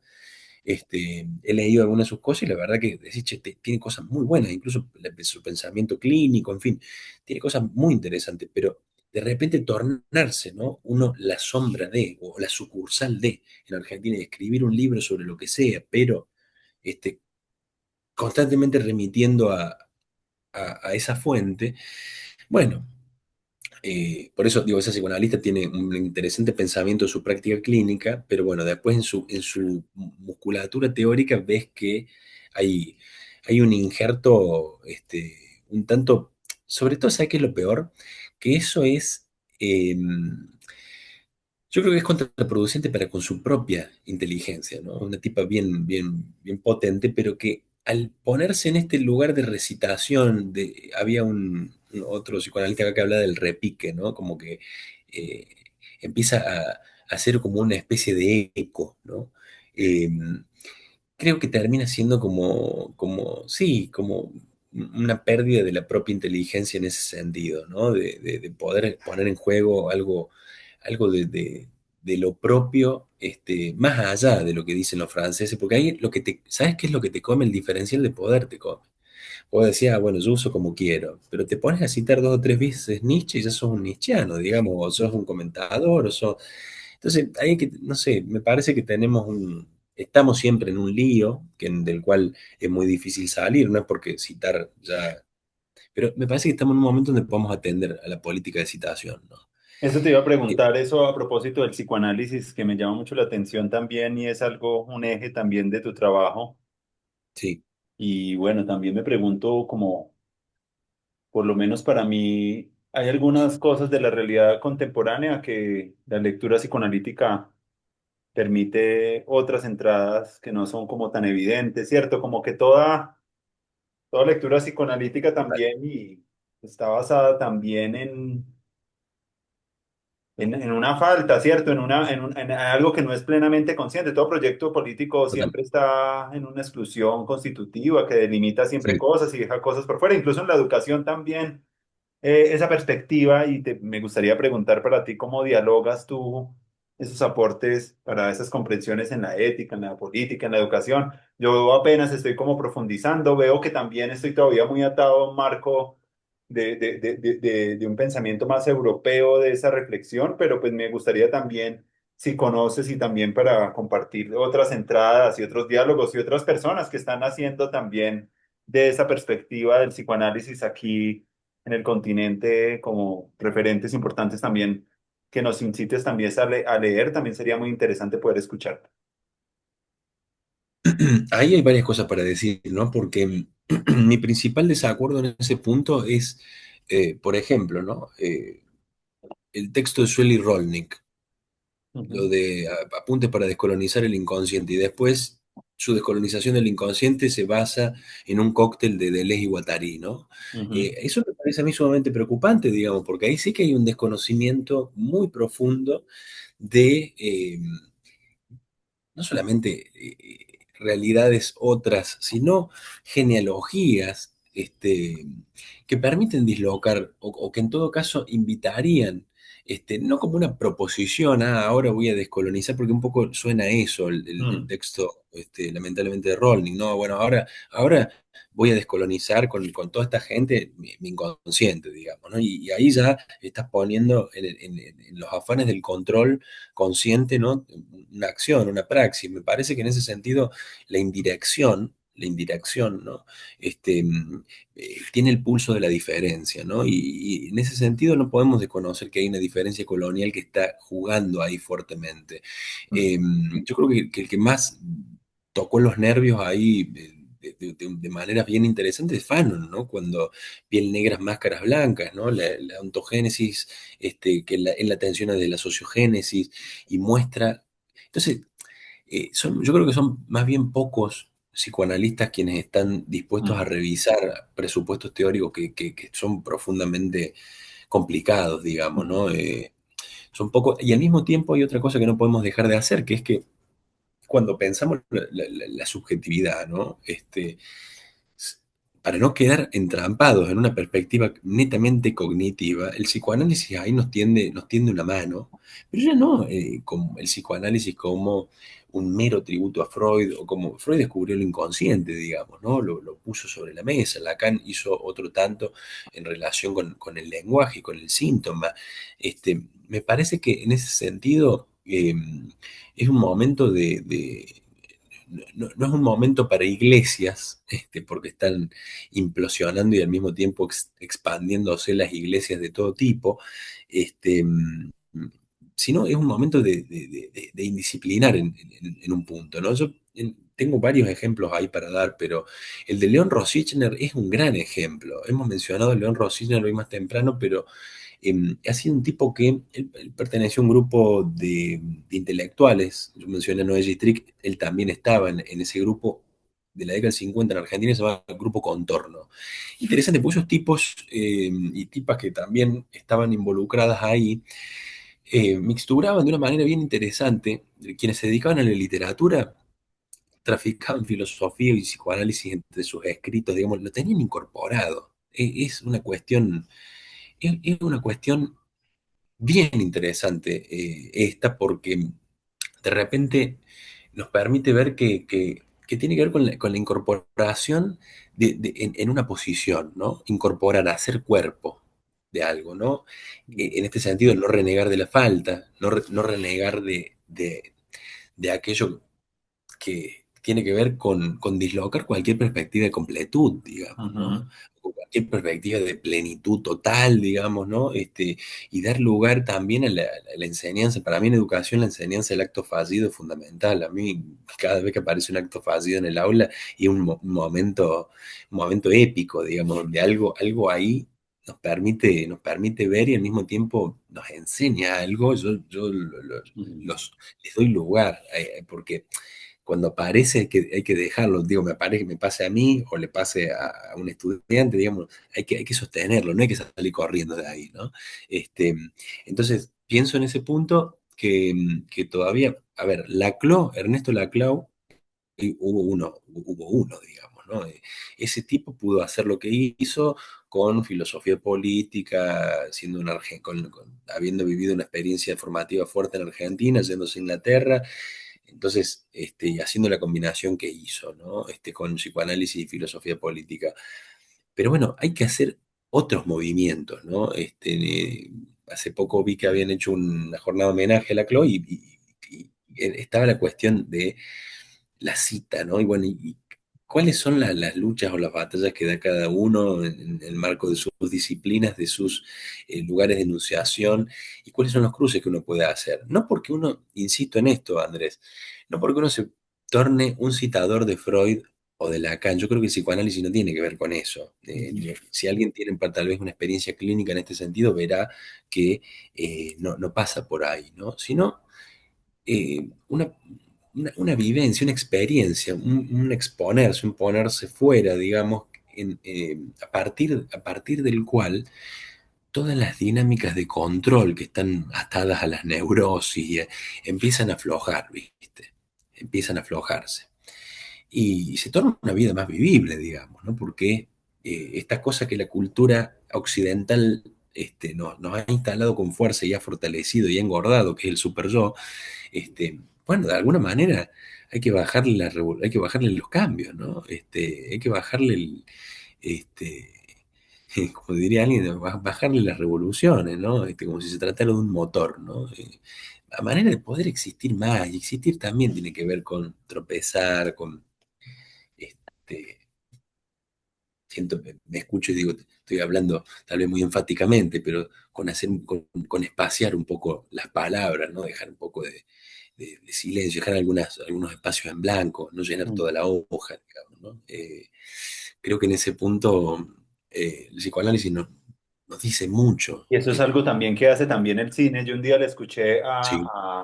a este director alemán, Wim Wenders, que él hablaba que lo más importante del plano no era lo que estaba al plano, sino lo que uno dejaba por fuera, porque era lo que permitía que la persona podría llegar a dialogar. Quiere decir, el cine es un dispositivo también. Yo creo que el cine es uno de los mejores psicoanálisis ahorita y uno encuentra mucho ahí una manera también de que el inconsciente y el subconsciente y todas esas dinámicas, deseos, fantasmas, traumas, recodificados en símbolos como aparezcan, pero como que es una puerta muy expedita para ese diálogo con nuestras propias cosas ahí que están en lo que de pronto no logramos mirar de nosotros mismos. No sé, haciendo ese viraje un poco del psicoanálisis al cine, me gustaría hablar un poquito de eso. Soy un poco cinéfilo y siento que ahí también siempre veo que esa sala oscura y ese dispositivo es profundamente hermoso para entrar a dialogar un poco con esas cosas que nos cuesta de pronto articular y donde cada quien puede tener su lugar ahí también para entrar ahí en esa conexión. ¿Cómo ves tú eso? Y me gustaría un poco en esta recta final hablar un poco de eso, del cine, y porque también he visto que en tus trabajos aparece un diálogo constante también con el cine, la literatura. Ujú. ¿Qué es lo que Sí. enseñan esas artes sobre la condición humana que uno no encuentra a veces en los discursos académicos? Es algo que yo me pregunto y que quisieras también lanzarte. ¿Sabes qué tengo para decirte un par de cosas sobre eso, pero en particular me gustaría subrayar algo, ¿no? Tal vez lo más rico de la literatura, en ese punto, mm, nutrida de metáfora, ¿no? Nutrida también de algo que no se dice, que queda entre líneas, es todo lo que quien lee puede llegar a expandir, puede llegar a interpretar, ¿no? Esto también pasa, evidentemente, en el ámbito clínico. Una buena psicoanalista, un buen psicoanalista escucha entre líneas, la pausa, el silencio, e interviene, ¿no?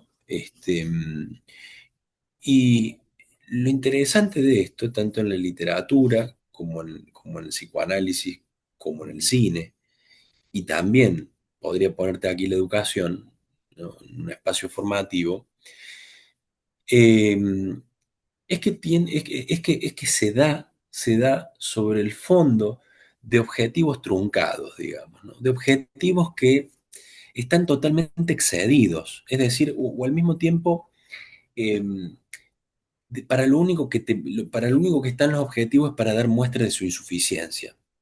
¿Qué Ujú, quiero decir con esto? Que pensémoslo, por ejemplo, en el espacio educativo, ¿no? ujú, Si hay un triunfo que tuvieron las pedagogías tecnocráticas, fue que a los programas se les ponga, haya un apartado que se llama objetivos, ¿no? Esto lo conocemos de sobra, suele ser bastante mentiroso, digamos que la gente cumpla con creces todos esos objetivos que se delinean ahí, que en realidad forman un perfil de sujeto. A veces hay gente que es muy estricta y quiere que se cumpla todo eso y que se demuestre, y ahí aparece la performance, la evaluación, la punición, etcétera. Pero realmente se cumple eso, y eso que se cumple es de una vez y para siempre. Entonces, ahí vemos de que el objetivo está truncado, termina siendo fallido, digamos, ¿no? Entonces, esto en relación al educativo, en relación a la literatura, digamos, claro, bueno, hay decisiones que al igual que en el cine se toman, decisiones narrativas, conflictos que se buscan resolver de una manera. Ahora, cómo lo lee, cómo lo recibe quien lo lee, cómo lo interpreta, uf, son tres mangos aparte, digamos, el mismo, la situación con el cine.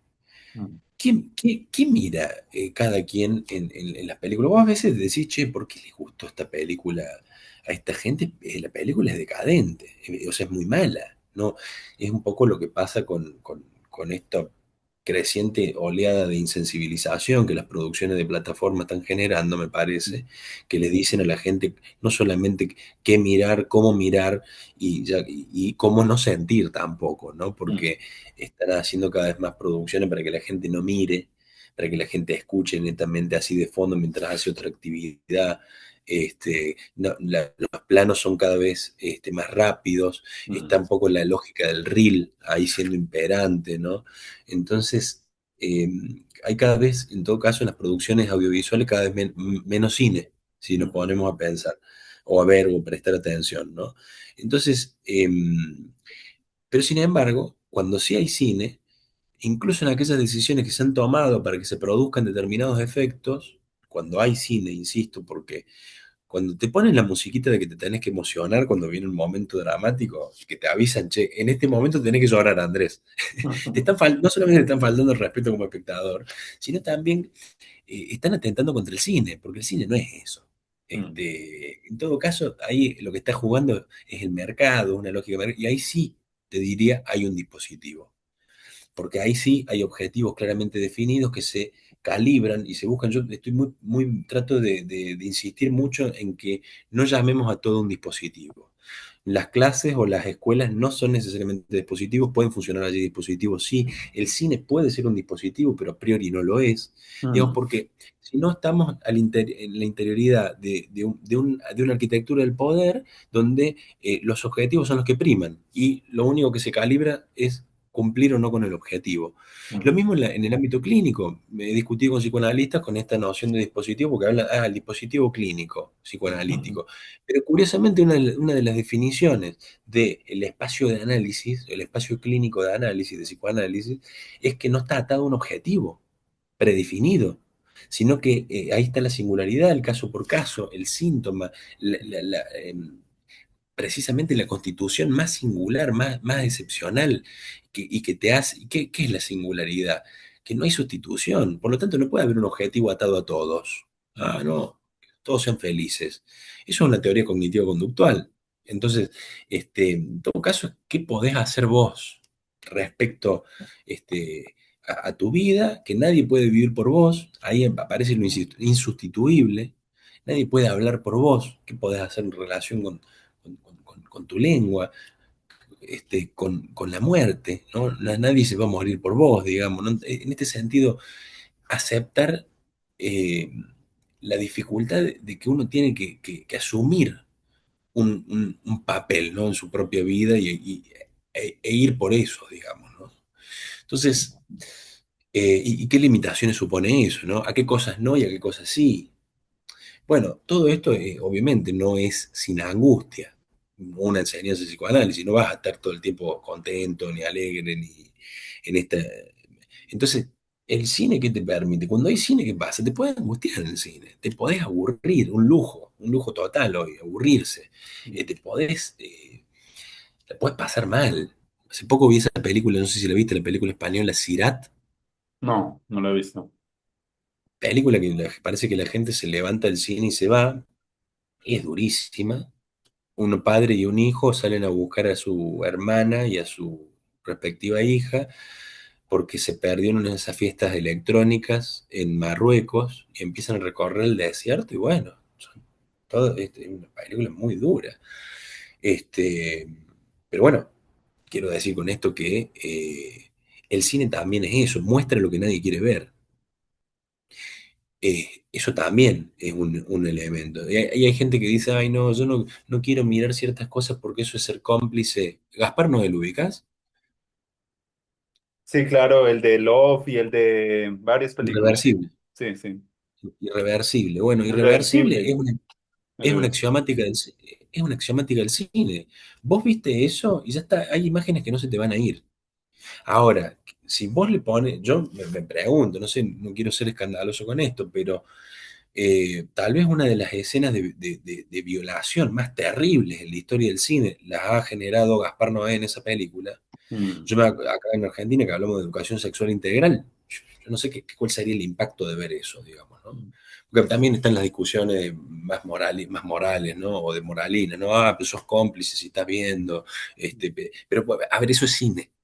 Ahí hay una ficción de algo que tiene que ver con lo real, ¿no? Con lo crudo, con la carne viva de la realidad social. Y bueno, ¿qué significa esto? Digamos, yo creo que tal vez ahí también hay una apuesta, ¿no? Hay un riesgo de ser totalmente cancelado, como se dice ahora, ¿no? Me parece que hay un elemento ahí muy relevante, ¿no? Por atender. Y aparte, el cine, hay cine, me parece, cuando aparece lo no calculado. Y lo no calculado le da lugar a los espectadores, a quienes miran, digamos, a quienes escuchan, a quienes sienten. mm, Viste que hay películas que a veces te hacen saltar, ¿viste? Vos decís, "Che, el cuerpo de repente está ahí, ¿no? Y acusa recibo del impacto de las imágenes, del texto y de la música. Este, entonces, claro, ahí se desarma la idea de dispositivo porque está lo no calculado, está lo que excede al objetivo. Claro, cuando sos director o cuando sos escritor, tomas decisiones narrativas, tomas decisiones de plano, pero lo interesante es todo lo que va a aparecer después en quien lee, porque quien lee, lee con su vida, y quien mira una obra, sea esto, incluso quien mira el arte visual, ¿no? Y audiovisual, lo miras con tu propia vida. Me acuerdo acá de Simón Rodríguez, ¿no? ¿Te acordás de Simón Rodríguez cuando decía aquello? Simón Rodríguez, el maestro de Simón Bolívar, Ah, sí, para sí, quien... sí, Simón. Ya. Simón Rodríguez decía, obviamente me parece que estaba discutiendo, para situarlo, ¿no? Finales del 18, principio del 19, Mm, eh, el tipo dice en un momento, ¿qué facultad? ¿Qué facultad es independiente? Dice, las facultades son todas dependientes y al mismo tiempo de que todas las facultades implican dependencias de otros, hay algo que se anuda en el cuerpo. Cada recuerdo es el recuerdo de una facultad, cada recuerdo de una facultad, ¿no? En este sentido, es una sensación, es el recuerdo de una sensación. Y en ese sentido están los otros involucrados, ¿no? Él hablaba en un momento de una crasa ignorancia y dice, esa crasa ignorancia se define, no la superas con el saber. Ahí había un punto psicoanalítico interesante porque habla de la importancia del no saber, ¿no? ujú, Que dice, no saber no es la crasa ignorancia que está definida por no poder sentir a los otros, por no poder sentir. Fíjate vos cómo eh, él sitúa lo sensorial o resitúa lo sensitivo ujú, este, en una discusión de lo que implica de alguna manera una ignorancia adjetivada, ¿no? Porque él no estaba a priori ahí, podría coincidir inclusive con un Jacotot en la misma época, digamos. No hay un problema con ignorar, sino con determinado tipo de ignorancia que te impide sentir, ¿no? Esto me parece que también, súper como claro. para recuperarlo, traerlo, ¿no? Este, y estamos hablando de lo sensible, ¿no? Por acá estuvo hace poco en Colombia una directora argentina que se llama Lucrecia Martel. Uf, Varias películas, La Ciénaga, creo que estaba mostrando su nueva sí, película que se llama Nuestra Tierra, no la he visto, pero hay un despertar también de unas producciones de acá de América Latina muy importantes de mujeres que están poniendo también otros temas que no, la maternidad, los abortos, como temas que son tabúes y que son de las cosas sí, que todavía no se hablan mucho y entonces por eso hablaba yo de eso, de traer un poco la muerte o el fantasma o la desaparición, pero de otras maneras que hacen como que se provoquen reflexiones como más profundas. Pero también hay un dispositivo también acá en la sociedad que impide que esas producciones, por lo menos colombianas, se presenten a públicos más amplios y se vuelven difíciles de ver. Es una paradoja muy grande que existiendo un cine tan maravilloso no encuentre lugar ni en ninguna plataforma y que sea un problema encontrar. Cine colombiano es muy difícil de encontrar. Adiós a un amigo. Hay varias películas que están ahí y son de pequeñas salas y lo que tú decías, hay también una restricción por medio de las plataformas para que puedan esas películas estar más en las carteleras y tener cierto, una apropiación más por el público al que está también primeramente dirigidos. sí, sí, bueno, Lucrecia Martel es una de las grandes directoras de cine de este momento, ¿no? De este tiempo.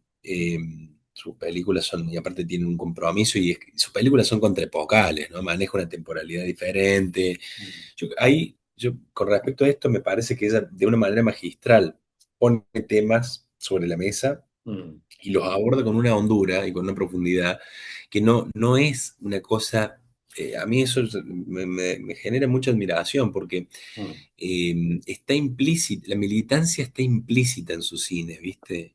Y no ujú, es de la bandera de decir, ah, te voy a tirar por la cabeza estas consignas, ¿viste? ujú, Como podrían ser en algún momento algunas películas de Godard, ¿viste?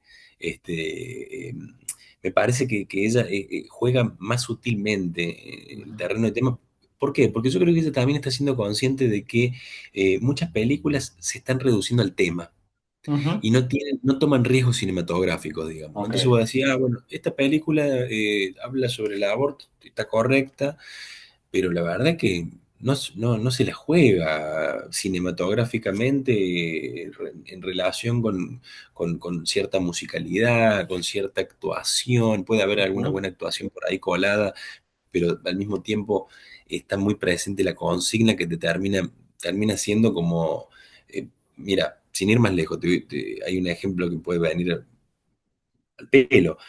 No sé si viste La Hora de los Hornos, una película un documental pionera acá de Argentina y de la militancia armada y revolucionaria de los 70. Esta película en realidad del 68, ujú, 69 me parece. Eh, Creo que es 68. La Hora de los Hornos tiene tres partes. Eh, Dura como 3 horas, pero está mm, dividida en tres partes para que la gente lo vaya viendo y tiene esta cosa de despertar la conciencia y hay una serie de intelectuales que están involucrados también con quienes... Pino Solanas y Octavio Guetino.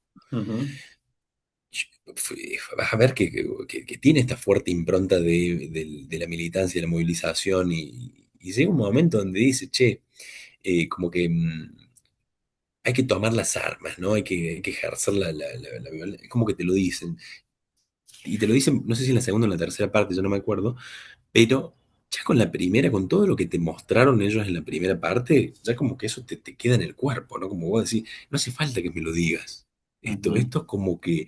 Y noto mucho que en esta época donde se hacen poesías cada vez más carentes de metáfora y al mismo tiempo películas cada vez más explícitas en su consigna, se busca reducir el cine al tema, ¿no? Y ujú. ahí corremos un peligro también, me parece, en el sentido de que eh, tal vez de las riquezas del cine sea no reducir estrictamente una película a su tema, que es yo creo que es un poco lo que busca Disney cuando te pone una princesa negra Mm, o cuando Netflix hace una serie sobre educación sexual, digamos, ¿no? Reducir una trama a su tema. Y me parece que ahí perdemos riqueza, perdemos sensibilidad y perdemos desafío también, porque sí, ya sabes lo que vas a ver, digamos. Entonces, qué podés esperar? ¿Qué te puede asombrar, ¿no? Y ahí creo que vivimos en una fuerte crisis de asombro, ¿no? Yo no sé si vos en tu universidad, pero en mi universidad cada vez escucho menos investigadores asombrados por lo que investigan.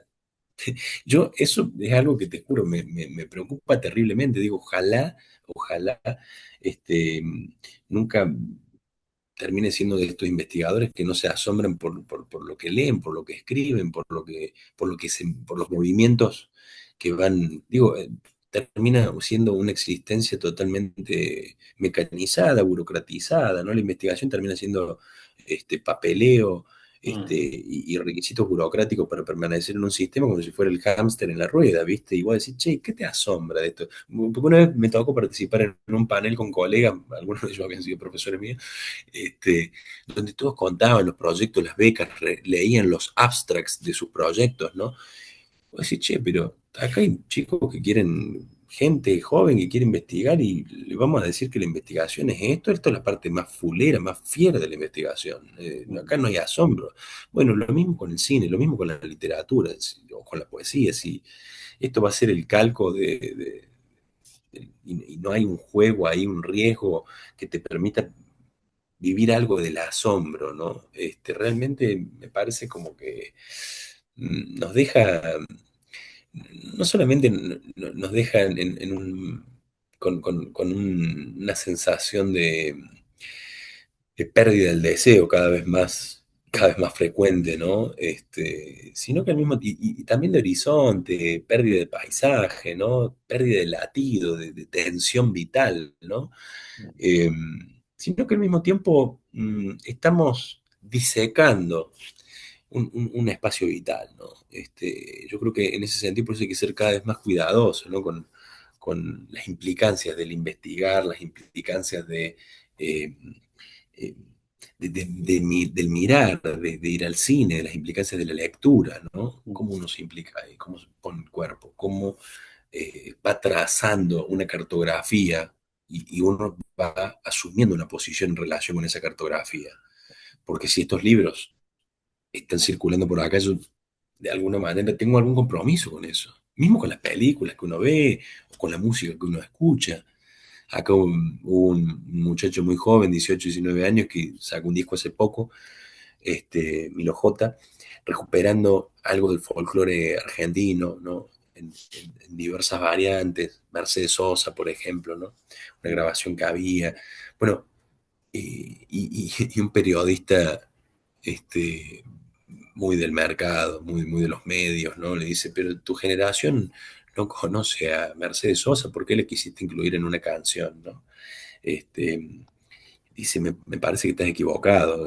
Mercedes Sosa la cantamos está presente hasta en las canciones de la escuela, ¿no? Canciones, algunas de ellas patrias, totalmente cantos de liberación, ¿no? Y fíjate vos, ¿no? Cómo, cómo se van configurando algunos. Esto también muy de la mano con la tecnologización de la vida, ¿no? Que ahí también hay que poner un límite. Este, Me parece que ahí pasa una correlación muy jodida con el deseo, ¿no? Mayor tecnologización de la vida, menor deseo, ¿no? Eso sí, los podría, riesgos de la automatización y que cada vez son más sí, grandes es un riesgo ahí que uno se pregunta por la escritura, por el tono, por como muchas cosas que a veces no pueden ser automatizables ni vueltas así. Y hay un deseo o por lo menos en donde yo trabajo, como que es un espacio donde van muchos artistas, pero sin embargo hay mucho miedo como a arriesgarse, lo que hablábamos ahorita. Veo que tengo un poquito como entrecortado la pantalla, veo que hay como problemas en la red, estoy viendo. Pero bueno, no, yo tenía una última pregunta ya, Facundo. ¿Me escuchas ahí Sí, bien? Como sí, sobre, sí, te sobre el escucho bien. futuro, Yo te escucho bien, te veo bien también. como sobre el futuro de la educación y sobre algo que estamos acá también intentando y es empezando a crear pues unos espacios complementarios donde puedan empezar a que cada comunidad y cada persona con sus grupos pueda empezar a definir como los elementos de lo que quieren conocer y de lo que se quiere aprender y hacer proyectos educativos pues, basados en las personas y en lo que necesitan y en lo que quieren aprender y en sus redes y empezar a crear esas redes descentralizadas es algo que estamos soñando y que ya estamos haciendo. Y me gustaría como unas Mm. reflexiones finales a ti, cómo resuena, si tú pudieras rediseñar un poco esos espacios, cómo visualizas tú, porque hay también un decrecimiento no solo de la curiosidad, el deseo y muchas cosas, y siento que son unas cosas que van a ser ya del pasado muy pronto y que vamos a necesitar también como personas que hemos tenido como unos Entonces, privilegios, como empezar a construir otros escenarios y otras historias para la educación. ¿Cómo ves tú esa parte final y ese recomienzo también de la educación? tengo que decirte que si esos vectores que vos mencionaste ya serán cosas del pasado, tendré que responder eso diciendo que en esos, en esas perlas, en esas joyas, en esos detritus del pasado está contenido el germen del futuro, digamos, ¿no? Porque Ujú, sin eso no podremos hacer nada. Sin deseo, ¿a dónde vamos, digamos, ¿no? Y no el deseo entendido estrictamente como lo que me falta para hacer, para completarme, no como eso, sino como aquello que nos va poniendo, nos va permitiendo no solamente encontrarnos, sino ponernos en un movimiento que a veces puede ser muy pausado, muy lento, a veces tiene que ver con dejarse estar frente a las vorágines de la productividad. mm, Creo que en ese sentido podríamos jugar un poco con con cierta idea psicoanalítica del futuro anterior, ¿no?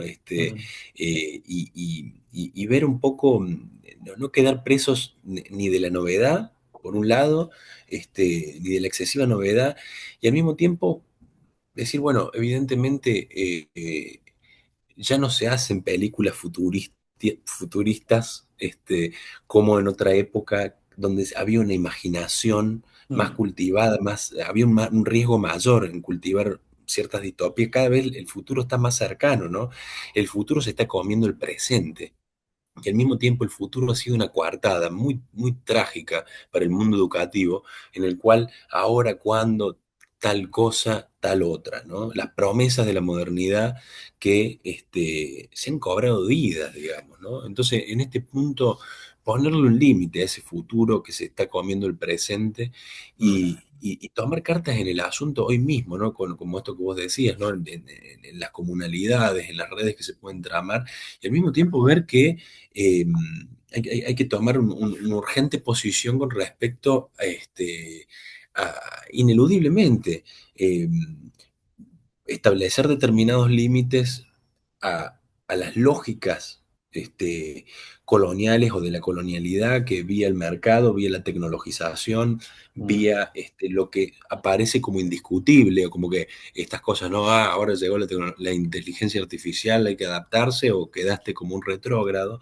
mm, Hay que volver a pensar en este sentido, creo, algún aspecto, alguna coloración fundamental respecto a cierta posición anacrónica contra el tiempo actual, digamos, ¿no? ujú, Un anacronismo liberador, digamos, si se quiere, pensando más en una línea que implique aquello que tiene tiempo, ¿no? Lo contemporáneo que puede estar guardado perfectamente en ese libro Zapato Olivela que mencionamos anteriormente. ¿Cuál es la vigencia de ese libro? Digamos, ese libro ajá, que nos permite pensar hoy. Evidentemente, cómo nos mejora, cómo ese libro hace la vida más vivible. mm, Eh, de repente, o cuáles son los elementos, los vectores, las fuerzas que nos viene a dar textos como ese, digamos. Kush hablaba de América profunda, ¿no? Ujú, En este momento, sin subestimar la importancia de la superficie, digamos, en la que vivimos, por supuesto, y no estamos exentos, pero cómo encontrar esa América profunda también en esas joyas de la cultura o en esa parte de los archivos que están esperando que nosotros le demos cuerpo y vida, digamos, ¿no? Porque son archivos vivientes, ¿no? Están ahí, están esperando. Hay gente que les puso, les dio su vida a esos textos, a esas músicas, a esas películas, a esas literaturas, ¿no? Que allí también hay pensamiento, hay filosofía. Entonces, preguntarnos, ¿no? ¿Cuál sería la filosofía de Lucrecia Martel? Pensar con ella, mm, y al mismo tiempo ponerle límite a todo aquello que viene a comerse nuestro presente, ¿no?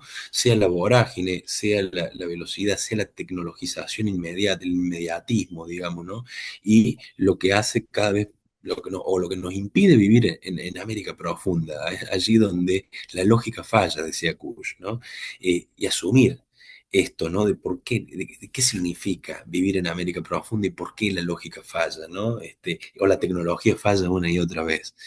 Esa falla tiene mucho que ver con nosotros, digamos, ¿no? Entonces, en ese equívoco, tropiezo, traspié constitutivo, digamos, con el cual estamos lidiando constantemente, eh, evidentemente hay algo ahí de lo que viene, que tiene que ver también con caerse y levantarse, ¿no? Esto también es una enseñanza amorosa, ¿no? El- el- el enamorarse y desenamorarse, ilusionarse y desilusionarse como parte también de un proceso, pero evidentemente si hay alguien ahí del otro lado que ha interpelado, que ha conmovido nuestra vida, ¿no? Me mm, parece que si hay algo del acto educativo, ¿sí? Algo del acto educativo que fuerza, pulsa, genera cuando acontece, tiene más que ver con correr y reorganizar las coordenadas de lo imposible, porque lo imposible ha sucedido, ¿no? Entonces ya lo imposible se corre de lugar, se difiere, aparece de otra manera, y recordemos que lo imposible no es algo que no puede suceder, lo imposible en este punto, y esto me parece una enseñanza psicoanalítica muy simpática, tiene que ver con decir, bueno, el resultado siempre va a ser insuficiente. ujú, Esto en todos los ámbitos, ¿no? El resultado, vamos a estar ineludiblemente disconformes con el resultado, y esto atraviesa las artes, atraviesa la existencia, atraviesa el psicoanálisis, atraviesa la educación, la política, y es lo que nos pone en movimiento, es lo que siembra la potencia de un deseo, ¿no? Y un deseo que no es individual netamente. Atraviesa singularidades, por supuesto, nos ubica singularmente en relación con eso, pero ineludiblemente trama, anuda una colectividad, ¿no? Una comunalidad. Entonces, en ese punto, dislocar fuertemente, a mí me parece, si podemos pensar algo de una universidad que se anime. A mí me gusta jugar mucho con el prefijo, ¿no? mm, Uni y pluri. ¿Por qué se dieron cuenta y pusieron pluriversidad? Porque no hay un poema, una versidad o un poema de un solo verso, me gusta decir, a pesar de que hubo poetas que quisieron hacer un poema de un solo verso, bueno, es una sola oración, digamos, un poema pide, reclama una interrelación de versidades, ¿no? Por eso las versidades, que no son uni, que son pluri, digamos, ¿no? mm, Arman y redefinen todo el tiempo la universidad, digamos. Un poema es una redefinición, un poema otro. Son maneras de definir, y redefinir e impugnar la universidad, la universalidad, ¿no? Allí la poética, allí las poéticas, allá la podríamos decir también, pero de las tres cuartas partes del mundo que no son Europa, ¿no? Y que tanto desconocemos y que también nos haría leer, digamos, estaba pensando en el principio chino del Tianxia, ¿no? Todos bajo el cielo, bajo el mismo cielo, digamos. Bueno, evidentemente allí también hay algo, porque hay gente que le prestó tanta atención a lo astrológico, ¿no? La literatura argentina, por ejemplo, tiene una gran relación con lo astrológico, con los signos, ¿no? Los astros, el cosmos, ay, cómo juega. Bueno, todo esto me parece que eh, algo nos viene a decir y tenemos que mirar para arriba y para abajo, ¿no? Sin sacar los pies del suelo en este sentido.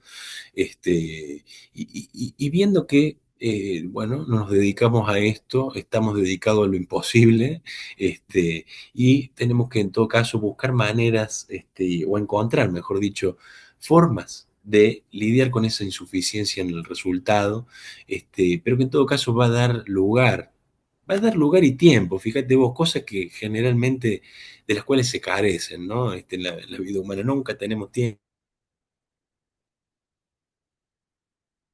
Sin embargo, en eso consiste un poco esto, ¿no? Cine, literatura, educación, psicoanálisis, ¿no? Dar lugar y dar tiempo, ¿no? Para lo que no hay, para lo que no hay. Y así tal vez emerja una diferencia u otra, ¿no? Bueno, muchas gracias Facundo por esta conversación tan hermosa y tantos temas tan importantes para pensar el futuro de la educación y el presente y lo que estamos haciendo y esos archivos vivos están llamados a ser leídos por nosotros, a conversar y hay muchas fuentes que están ahí esperando también ese diálogo más profundo, así que te agradezco tu generosidad y bueno, quedamos ahí en contacto para nuevas conversaciones que se van a seguir abriendo afortunadamente.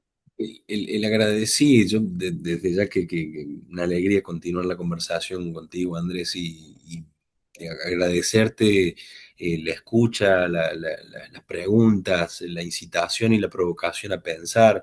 Este, creo que sos un lector y un escuchador mucho más generoso de lo que yo soy respondiendo o entrando en la conversación, pero espero que reincidamos y bueno, podamos tomar cartas en el asunto cada vez que podamos y bueno, desde ya un gran abrazo para vos, tu equipo, la gente con la que pensás y con la que alojas, desde ya, decir tan equívocos como los que hemos puesto a bailar en esta tarde de Colombia y de Argentina.